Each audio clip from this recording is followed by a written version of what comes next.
энэ ботокс филлер хоёрын ялгаа нь юу байгаа юм? Ер нь ямар үед хийлгүүл бас зүгээр байдیں۔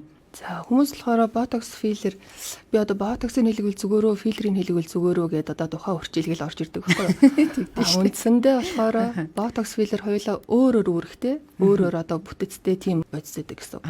За ботокс нь болохоор бидний одоо нүүрний хөдлөлөөр тухай дэшөө хүрчилгэх, хөмсгөө зангидах, инээхэд одоо үүсдэг аз жаргалын өрчлөө гэдэг хамраа хүрчилгэх энэ зэрэгт үүссэн байгаа тэр өрчлөөсүүдийг гүн болохоос нь сэргийлээд тухайн үед нь ингээд тэнэлгээд булчин дээр нь очих тэр одоо сэрэл төхөд амжилтын төрдөн дарангуйлаад булчингийн хөдөлгөөний зогсож шоо гэсэн үг байхгүй. Тэгээд булчин хөдлөхгүй болохоор нүүрний өрчлөөнүүд нь тэнийгээд нэмэгддэггүй онцлогтой.